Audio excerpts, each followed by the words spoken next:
Assalamualaikum warahmatullahi wabarakatuh. Pada hari ini kami akan membentangkan tugasan 2 bagi kursus GPPP 1092 iaitu berkenaan aspirasi dan hala tuju pendidikan serta implikasi guru pendidik sebagai guru cemerlang. Baiklah, kumpulan kami terdiri daripada 3 orang iaitu saya sendiri, Wan Nur Faraniza binti Wan Muhammad Zawawi, dan rakan sekumpulan saya iaitu Amnah Nafisah Soleha binti Nazari, dan di sebelahnya iaitu seorang lelaki Muhammad Azri bin Azmain. Baiklah, jadi sebelum kita masuk kepada perkara yang lebih dalam lagi mengenai guru cemerlang pilihan kami, eloklah saya terlebih dahulu memperkenalkan berkenaan diri beliau. Jadi untuk makluman, segala maklumat berkaitan Encik Zahari ni telah kami ambil terus dari beliau sendiri, iaitu melalui temumual secara atas talian, iaitu menerusi Google Meet. Baiklah, nama yang diberi ialah Encik Zahari bin Ahmad. Beliau berasal dari Kelantan iaitu Pantai Senuk Bacok, namun sekarang beliau menetap di Besut, Terengganu. Baiklah, kita masuk kepada latar belakang pendidikan beliau. Beliau mendapat pendidikan awal di SK Pantai Senuk. Kemudian setelah habis darjah 6, beliau melanjutkan tingkatan 1 di SMK Pengkala Cepa sehinggalah tingkatan 5. Kemudian beliau ditawarkan ke matrikulasi selepas tingkatan 5 iaitu selama 2 tahun, di mana 1 tahun tu di Sekolah Menengah Sains Perlis dan 1 tahun lagi di USM Pulau Pinang. Kemudian beliau ditawarkan untuk mengikuti ijazah Sarjana Muda Sains dengan pendidikan di USM dengan subjek major beliau ialah kimia, manakala subjek minor yang diambil ialah matematik.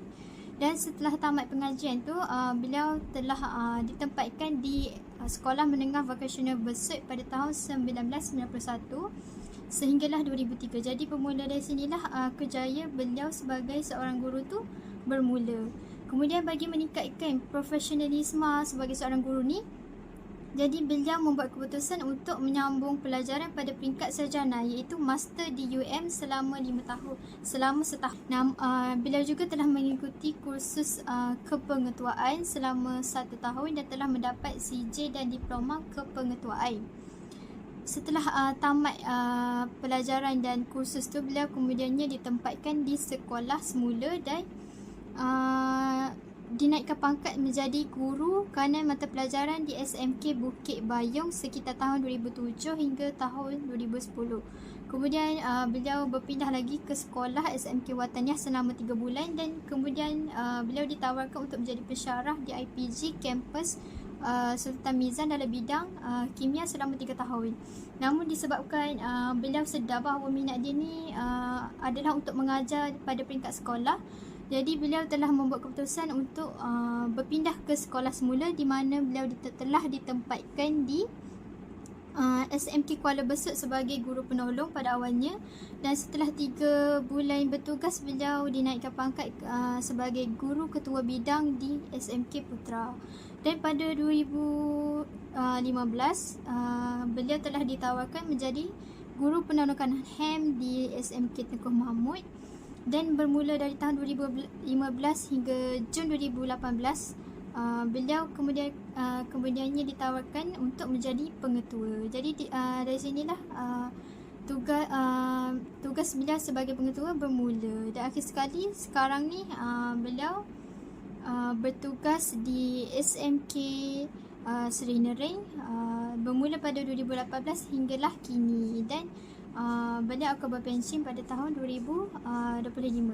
Jadi berdasarkan daripada latar belakang pendidikan beliau, kita dapat mentafsirkan bahawa untuk menjadi guru cemerlang tu kita perlu sentiasa menimba ilmu dan menyambung pelajaran setakat mana kita mampu. Sebab itu juga kita perlu beranilah untuk ambil risiko dengan mencuba sesuatu perkara yang baru. Jadi disebabkan daripada perkara yang kita cuba tu lah, kita dapat kena pasti minat dan bidang kita tu ke arah mana. Jadi dekat sini saya dapat simpulkan bahawa untuk menjadi guru cemerlang tu kita perlulah sentiasa berani dan mencuba perkara-perkara yang baru, terutamanya dalam bidang pendidikan. Seterusnya kita pergi kepada hala tuju dan aspirasi pengetua Encik Zahari itu sendiri. Apa yang dia ingin bawa kepada sekolah itu dan apa yang dia nak daripada sebuah sekolah ketika dia menjadi pengetua. Jadi yang pertama, ia ingin menetapkan sekolah ke peringkat yang tertinggi, iaitu kita tahu beliau ni merupakan pengetua di sekolah SMK Tengku Mahmud. Jadi sekolah Tengku Mahmud ini di antara sekolah yang cemerlang di peringkat kemasaan. Tapi beliau tak nak benda itu berhenti di dekat peringkat kemasaan, malah pergi kepada peringkat global, iaitu peringkat yang tertinggi. Dan perkara ini dibuktikan dengan apa? Dengan sekolah beliau menjadi wakil dalam pertandingan Asian Youth Innovation di Indonesia, yang mana dia bersaing menjadi wakil negara, dia bersaing dengan negara-negara lain, iaitu contohnya Thailand, Vietnam, Indonesia sendiri dan sebagainya. Dan Alhamdulillah berkat daripada sokongan dan kehebatan pasukan mereka memenangi johan keseluruhan daripada pertandingan tersebut. Yang kedua, hala tuju bagi mereka, beliau adalah ingin memperkasakan penulisan dan kertas kajian, iaitu mereka melakukan kajian dan pelan kurikulum pelajar SKTM ke peringkat kebangsaan, ke peringkat yang lebih tinggi. Bagaimanakah pelan, cadangan dan cara-cara dia, mereka telah rangkakan dan mereka masukkan dalam ni dan dibentangkan kepada pengetua-pengetua lain untuk dijadikan model. Kerana apa? Kerana pelan mereka telah amat berjaya dengan keberkesanan daripada pelan tersebut, yang menyebabkan beliau, Encik Zahari bin Ahmad, merupakan satu-satunya pengetua di Terengganu yang dijemput untuk membentangkan perkara itu ke seluruh pengetua di Negeri Sembilan pada masa itu. Dan yang terakhir sekali adalah untuk meningkatkan kualiti guru-guru, iaitu beliau sendiri ingin telah mengadakan didikan dan asuhan kepada guru-guru dengan melakukan kertas kerja sendiri untuk mengkaji, untuk melihat kelemahan, mencari kehebatan, apa yang boleh mereka lakukan, apa yang boleh mereka tingkatkan lagi dan dibentangkan kepada orang ramai, kepada pihak pengurusan, supaya dapat dilihat, dapat dikaji dan dapat dibincangkan oleh semua orang agar dapat meningkatkan lagi keberkesanan pelan tersebut, yang mana ini menjadi bukti dengan sebanyak pencapaian-pencapaian yang telah diakui dan telah dilalui oleh SMKTN, seperti dalam slide seterusnya. Baiklah, seterusnya kita bergerak kepada pencapaian. Okey, apa sebagai pengetua cemerlang? Okey, apa yang telah dilakukan oleh Encik Zahari bin Ahmad, iaitu antara perkara yang dicapai olehnya ialah beliau telah menerima anugerah kepimpinan antarabangsa di Setiu pada tahun 2021 peringkat PPD Besut. Seterusnya, beliau juga pernah terlibat dalam pembelajaran PDPR semasa COVID-19. Sebagaimana kita sedia maklum bahawa pelajaran PDPR merupakan pembelajaran secara atas talian kerana pada tahun 2020 telah berlakunya COVID-19, yang ini membuatkan para pelajar merubah cara pembelajaran sebanyak 360 darjah daripada pembelajaran bersemuka kepada pembelajaran secara atas talian. Dan ini merupakan satu pencapaian kepada Encik Zahari bin Ahmad kerana di sini daerah negeri Terengganu dan Besut serta bekerjasama dengan UUM, iaitu Universiti Utara Malaysia, telah mengadakan satu temu bual bicara kepimpinan cabaran pengetua dalam era globalisasi dalam menghadapi isu COVID-19, terutama dalam PDP, serta beliau juga terlibat dalam menjadi pengacara utama peringkat kebangsaan yang dihadiri oleh sebanyak 1,500 orang peserta. Dan 1,500 orang peserta itu bukan sahaja terdiri daripada pelajar, malah terdiri juga daripada pensyarah-pensyarah dari universiti lain yang terkenal serta PPD dan sebagainya. Okey, seterusnya pencapaian yang ketiga telah dicapai oleh pengetua cemerlang kita, iaitu Encik Zahari bin Ahmad, ialah beliau telah berjaya menghasilkan penulisan sendiri, di mana beliau telah menghasilkan sebuah karya untuk ditunjukkan kepada untuk melayakkannya untuk menjadi guru cemerlang. Okey, di sini beliau telah menghasilkan sebuah karya penulisan untuk dibentangkan di hadapan PPD Besut. Jadi setelah saya menganalisis bahawa pengetua cemerlang iaitu Encik Zahari bin Ahmad ini merupakan seorang pengetua cemerlang yang kreatif dan inovatif kerana beliau gemar ataupun suka untuk mencari idea baru yang menarik.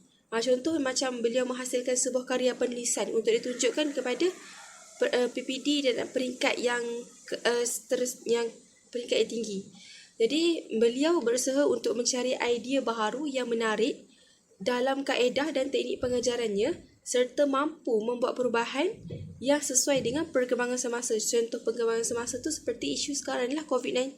Ini berubah kehidupan, terutama impak kepada pelajar. Cara pembelajaran mereka berubah. Seterusnya, pengetua cemerlang kita juga merupakan pencetus kreativiti dan penjana inovasi, kerana guru sebagai penyampai ilmu perlu memiliki kemahiran tinggi bagi melakukan transformasi dalam menjana minda murid. Hal ini bertepatanlah dengan tindakan Encik Zahari bin Ahmad. Antara pencapaian-pencapaiannya, boleh saya simpulkan bahawa beliau merupakan seorang pengetua cemerlang yang kreatif dan inovatif. Seterusnya kita lihat kepada inovasi-inovasi yang dilakukan oleh beliau, iaitu yang pertama, beliau telah memperkenalkan inisiatif mini curai. Apa tu mini curai? Mini curai ini maksud apabila contohnya seseorang cikgu itu pergi mana-mana kursus dalam bidang bahasa ke kurikulum ke kan. Jadi bila dia balik pada kursus tersebut, dia perlu membentangkan hasil kursus tersebut kepada semua guru-guru. Jadi secara tidak langsung, guru-guru walaupun tidak pergi ke sana, tapi dapat juga ilmu, dapat juga apa yang ingin disampaikan oleh kursus tersebut.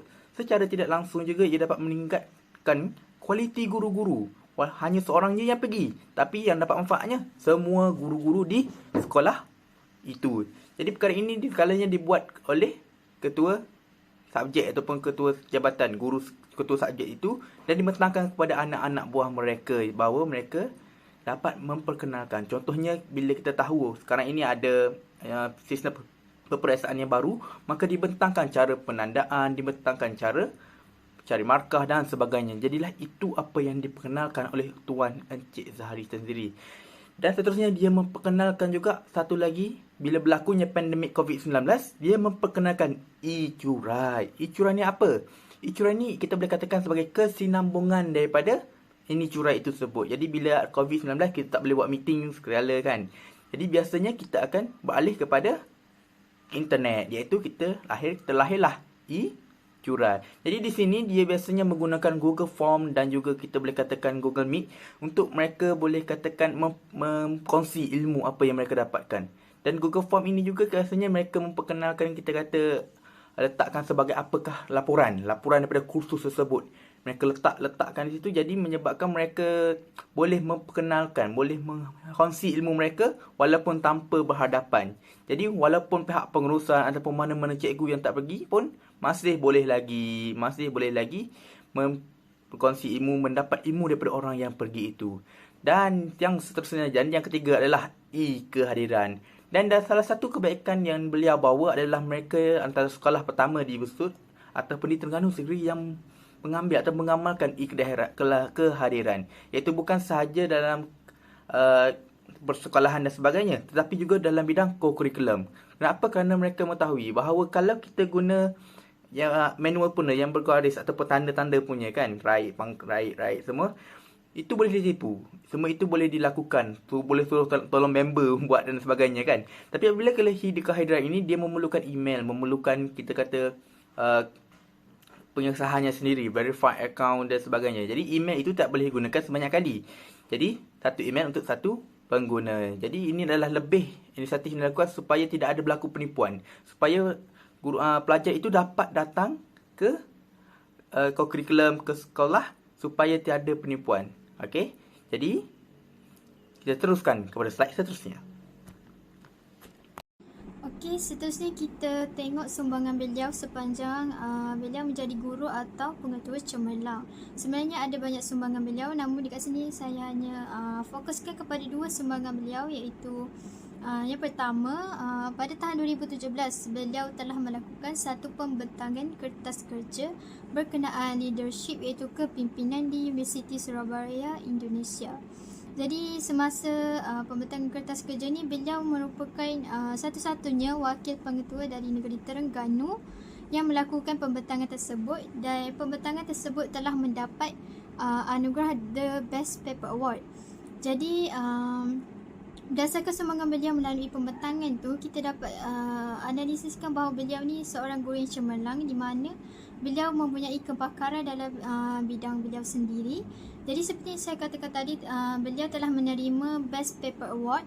Jadi best paper pembentangan beliaunya adalah berkaitan kepimpinan. Jadi sebagai guru, kepimpinan ni sebenarnya telah sinonim dengan kerjaya guru, terutamanya apabila beliau ni merupakan seorang pengetua. Kerana ketika berada di sekolah tu, tugas pengetua tu adalah untuk membimbing serta memimpin guru-guru dan kaki tangan yang berada di sekolah. Jadi sumbangam kedua beliau ialah beliau telah membawa nama SMK Seri Nering ke peringkat yang lebih tinggi melalui penyertaan beberapa pertandingan peringkat kebangsaan. Jadi Cik Zahari ni dia telah membimbing dan menggalakkan guru-guru untuk membentangkan kajian tindakan. Dan beliau juga telah menggalakkan, malah dia sendiri yang membimbing murid-muridnya untuk menyertai pertandingan robotik mikrobik pada peringkat kebangsaan. Dan hasilnya sekolah beliau telah mendapat tempat yang kedua, iaitu naib johan bagi pertandingan robotik mikrobik pada peringkat kebangsaan.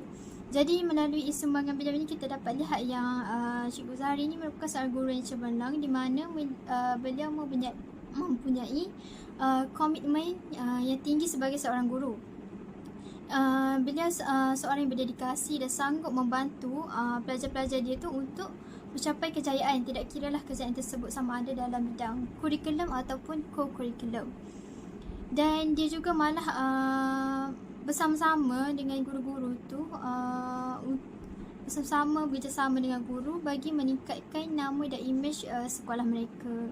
Di samping itu, dekat sini kita dapat lihat yang Encik Zahari ni seorang guru yang kreatif kerana dia mampu mewujudkan suasana pembelajaran yang menyeronokkan kepada pelajar, di mana dia menggalakkan pelajarnya untuk menyertai pertandingan yang luar daripada sekolah anjurkan. Seterusnya, sasiah guru cemerlang yang ada pada Encik Zahari ni kita dapat lihat apabila beliau ada bercakap mengenai cabaran yang dihadapinya dalam bidang teknologi ketika menjadi pengetua di sekolah. Yang pertama sekali, menurut beliau, kemahiran guru dalam penggunaan ICT adalah terhad.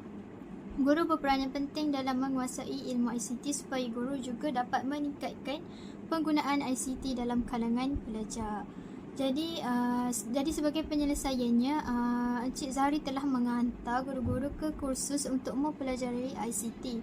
Dengan ini, kemahiran guru dalam ICT akan dapat ditingkatkan dan seterusnya guru akan dapat menjalankan PDP yang menarik dan bagus untuk murid-murid di dalam kelas. Jadi berdasarkan apa yang diperkatakan oleh Cikgu Zahari ini, kita dapat hal ini menunjukkan bahawa beliau ni seorang guru yang amanah. Disebabkan beliau inginkan murid-muridnya menerima pendidikan yang baik dan sempurna dari guru-guru. Jadi sebab itulah beliau telah menghantar guru-guru ni untuk mengikuti kursus yang sepatutnya lah bagi meningkatkan kualiti serta kemahiran yang ada pada guru tersebut. Dan sasiah atau personaliti guru cemerlang yang ada pada Encik Zahari juga kita dapat lihat apabila beliau mengatakan bahawa beliau menghadapi cabaran di mana guru-guru di sekolah berada di zon selesa dan tidak mahu menerima perubahan. Kata beliau lagi, guru ni perlulah bersedia dengan apa-apa perubahan yang berlaku dalam pendidikan.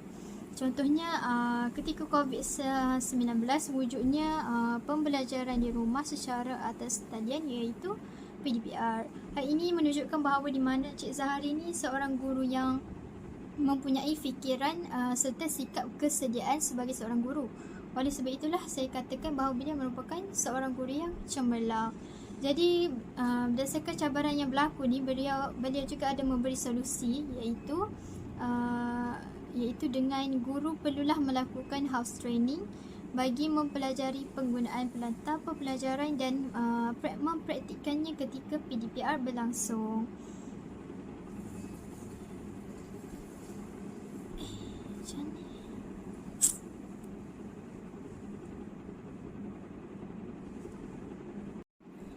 Baiklah, seterusnya kita masuk kepada cabaran yang dihadapi beliau berkaitan PDP ketika berada di sekolah sebagai pengetua. Jadi Encik Zahari ada mengatakan bahawa guru di sekolahnya tidak memberi komitmen yang sepenuhnya terhadap pelajar, terutamanya pelajar PKKI. Jadi sebagai langkah penyelesaian, Encik Zahari telah mengarahkan pihak pentadbir agar beri suntikan semangat dan motivasi kepada guru. Yang kedua ialah di mana tahap kompetensi guru lemah dalam menguruskan pelajar PKKI. Jadi sebagai penyelesaiannya, sekolah telah menghantar guru tersebut untuk mengikuti kursus bagi meningkatkan profesionalisme guru tersebut. Encik Zahari telah melaksanakan langkah-langkah serta penyelesaian kepada masalah ini adalah supaya murid-murid di sekolahnya terutamanya pelajar-pelajar PKKI ini tidak terabai. Hal ini telah menunjukkan bahawa beliau mempunyai sikap guru yang cemerlang di mana beliau ni memberikan komitmen yang sepenuhnya terhadap tugasnya sebagai seorang guru. Jadi cabaran yang ketiga yang dihadapi beliau ialah di mana beliau mendapati guru tidak dapat menguruskan masa dengan baik untuk melaksanakan pengajaran yang baik dan teratur serta berteraskan PAK 21. Dan keempat, cabarannya ialah guru-guru mengajar lebih daripada satu mata pelajaran. Hal ini akan menimbulkan masalah untuk guru menyediakan bahan pengajaran dan menyebabkan guru letih dan tidak cukup rehat. Jadi daripada dua cabaran ini kita dapat analisiskan di mana Cik Zahari ini merupakan seorang guru dan pengetua yang mempunyai komunikasi yang baik dengan rakan sekerja. Sehingga disebabkan beliau mempunyai komunikasi yang baik dengan rakan sekerja, disebabkan itulah beliau dapat mengetahui dan mengenal pasti masalah dan cabaran yang dihadapi oleh guru-guru di sekolah tersebut. Baiklah, dari segi cabaran pula, sebagaimana kita tahu, Farah telah menceritakan dua cabaran yang telah dihadapi oleh pengetua sebagai seorang pengetua cemerlang, iaitu bagaimana ataupun apa cabaran yang dihadapi oleh berkaitan teknologi sebagai pengetua cemerlang, dan juga apakah cabaran sebagai pengetua cemerlang dalam PDP. Okey, jadi sekarang ni saya akan menceritakan cabaran pengetua cemerlang dalam membentuk sahsiah diri pelajar. Okey, sebagaimana kita tahu, pelajar ni dia banyak perangai dia masing-masing. Ada yang bermasalah, ada yang baik dan sebagainya. Jadi ini membawa satu pembaharuan kepada Encik Zahari bin Ahmad selaku pengetua cemerlang, iaitu topik hangat kita pada hari ini. Okey, sebenarnya Encik Zahari bin Ahmad ni telah berkhidmat di Tengku Mahmud dan berpindah di SMK Sri Nering. Jadi SMK Sri Nering ni merupakan sekolah yang agak biasa-biasa. Jadi apa cabaran dia sebagai pengetua cemerlang dalam bentuk sahsiah diri pelajar di sekolah SMK Sri Nering? Okey, yang pertama, mestilah Encik Zahari bin Ahmad ni dia akan ada persoalan bagaimana nak menghasilkan pelajar yang punya sahsiah diri yang baik walaupun sekolah harian biasa. Okey, di mana SMK Sri Nering ni merupakan sekolah harian biasa. Contoh gejala-gejala yang biasa berlaku di sekolah dalam kalangan pelajar ialah merokok, vape, gangguan seksual, ketidakhadiran di sekolah terutamanya dan sebagainya. Jadi, apa yang telah dilakukan oleh Encik Zahari bin Ahmad setelah kita soal selidik dia, pertama, apa yang dia buat, dia akan buat komunikasi, iaitu komunikasi antara dia dan pelajar. Okey, dia pelajar dan ibu bapa pelajar. Yang pertama, dia akan maklum kepada ibu bapa berkaitan masalah yang dilakukan oleh pelajar agar ibu bapa dapat memberi tindakan awal kepada anak mereka. Yang kedua, Cik Zahari akan memfokuskan cara untuk membentuk kepribadian diri pelajar. Okey, contoh, apa yang boleh dilakukan untuk membentuk sahsiah diri pelajar dengan ke arah yang lebih baik? Okey, mestilah dia akan membuat satu program di peringkat sekolah. Ataupun pengetua iaitu pengetua cemerlang seperti Cik Zahari, dia perlulah memberi suntikan motivasi setiap pagi semasa perhimpunan untuk menaikkan lagi semangat pelajar untuk terus belajar dan berperangai dengan perangai yang baik. Okey, yang kedua, cabarannya ialah sikap pelajar itu sendiri. Okey, pelajar tersebut perlulah mempunyai sikap positif.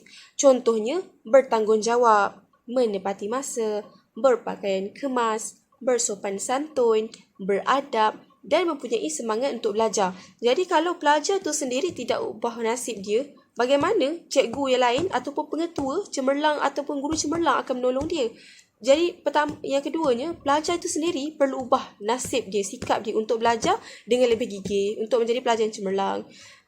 Apa yang kita boleh nampak dari aspek cabaran ni, kita boleh nampak bahawa Encik Zahari bin Ahmad ni merupakan seorang guru yang berdedikasi kerana dia cuba sedaya upaya untuk merubah pelajar agar menjadi pelajar yang lebih inovatif, pelajar yang lebih membentuk sasiah diri ke arah yang lebih baik.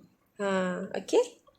Seterusnya, cabaran yang ketiga yang dibawa oleh Encik Zahari bin Ahmad selaku pengetua cemerlang kita pada hari ini, iaitu bagaimana bentuk sosial dalam diri pelajar. Seperti lagi macam tadi, dengan melahirkan pemimpin pelajar yang cemerlang ataupun leadership. Ini sangat bertepatan dengan hasrat KPM dalam PPPM, iaitu Pelan Pembangunan Pendidikan Malaysia dalam tahun 2013 sehingga tahun 2025 dengan melibatkan 6 aspirasi, iaitu yang pertama berpengetahuan, yang kedua kemahiran berfikir aras tinggi, yang ketiga kemahiran dui bahasa, iaitu pelajar tu sepatutnya mempunyai lebih daripada satu bahasa, bukan sahaja bahasa Melayu semata-mata. Yang keempat, etika dan kerohanian, di mana para pelajar tu bukan sahaja mempunyai cemerlang, mempunyai subjek yang cemerlang, malah mempunyai etika dan kerohanian jati diri yang baik. Seterusnya mempunyai identiti nasional. So ada 6 di sini. Okey, identiti nasional tu maksudnya seorang pelajar tu dia berfikiran jauh, berfikiran matang, dia mempunyai identiti nasional yang tersendiri. Okey, lepas tu yang keempat, guru perlu mempunyai kemahiran iaitu ataupun moderator seperti dalam anjakan PPPM yang ke-9. Ini antara topik yang dikupas oleh Encik Zahari bin Ahmad. Okey, seperti mana kita tahu, dalam anjakan yang ke-9 dalam PPPM ialah bekerjasama dengan ibu bapa, komuniti dan sektor swasta secara meluas. Okey, seperti melengkapkan setiap ibu bapa bagi membantu pembelajaran anak mereka melalui sarana pelibatan ibu bapa dan akses dalam talian kepada kemajuan anak di sekolah. Yang kedua, mendapatkan maklum balas daripada setiap PIBG mengenai pelaksanaan kurikulum setempat dan kualiti guru mulai 2016. Mengapa penting untuk dapatkan sumbangan PIBG daripada ibu bapa? Okey, untuk pelaksanaan kurikulum setempat dan kualiti guru mulai 2016. Okey, yang ketiga, menambah bilangan model sekolah amanah kepada 500 menjelang 2025 dengan melibatkan kumpulan alumni dan NGO yang berpotensi sebagai penaja. Itu antara yang tersenarai dalam anjakan ke-9 dalam PPPM seperti mana yang dicadangkan oleh Encik Zahari bin Ahmad, yang merupakan cabaran dalam bentuk sosial dalam diri pelajar. Okey. Jadi seperti setelah saya menilai Encik Zahari bin Ahmad, dia merupakan seorang yang dia guru pengetua yang cemerlang, iaitu kerana dia merupakan guru yang bersikap terbuka.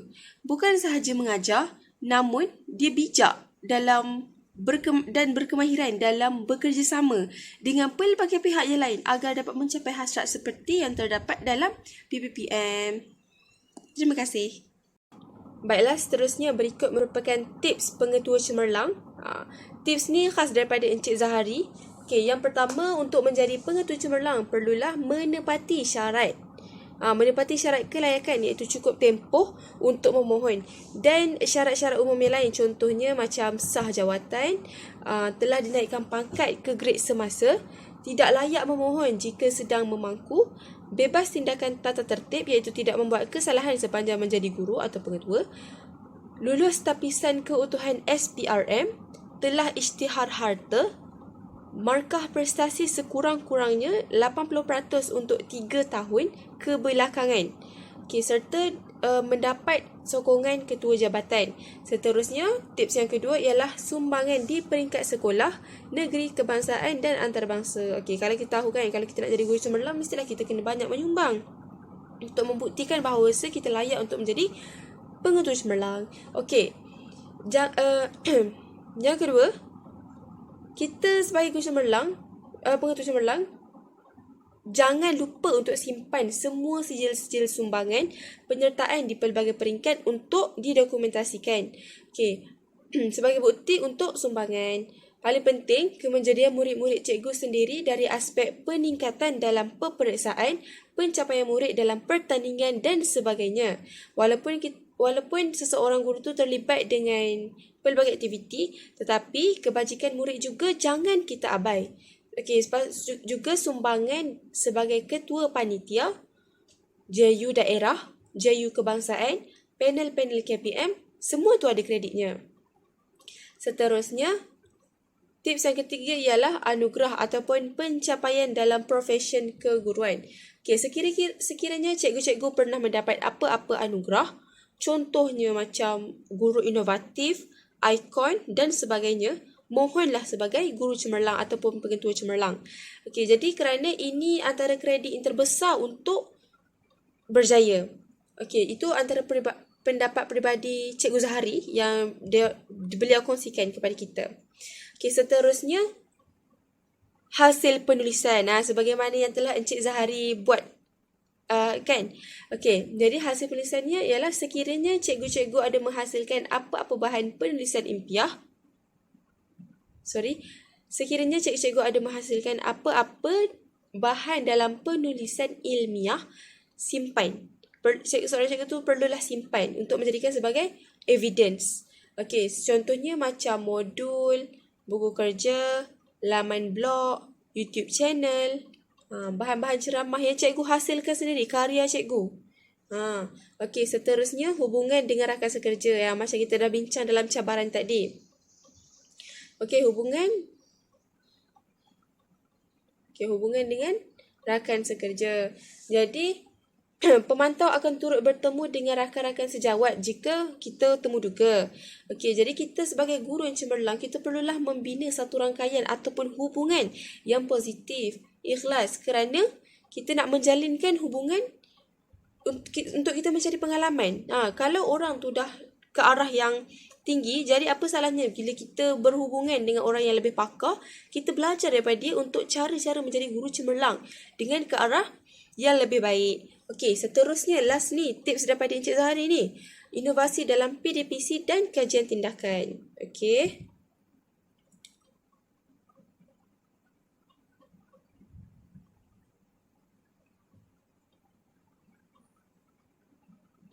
Okey, jadi seorang guru cemerlang ni, dia perlulah membuat sesuatu inovasi dan kajian untuk melayakkannya bergelar sebagai seorang guru cemerlang. Guru cemerlang ni ataupun pengetua cemerlang, topik kita pada hari ini, pengetua cemerlang ni dia perlu membawa satu pembaharuan ataupun inovasi untuk dibawa ke peringkat PPD. Okey. Jadi saya rasa itu je lah antara beberapa tips yang dikongsikan oleh Encik Zahari sepanjang beliau bergelar sebagai pengetua cemerlang. Baiklah, dekat sini saya sertakan beberapa gambar Cikgu Zahari bersama dengan pelajar-pelajar di SMK Serenering. Jadi berdasarkan gambar-gambar ni, kita dapat analisiskan bahawa Encik Zahari ni dia mempunyai seorang guru yang mempunyai komunikasi yang amat baik. Jadi Encik Zahari ni bukan sahaja mempunyai kemahiran komunikasi yang baik dengan antara rakan sekerja dengan guru-guru, namun dengan pelajar pun Encik Zahari masih lagi mempunyai kemahiran komunikasi yang amat baik.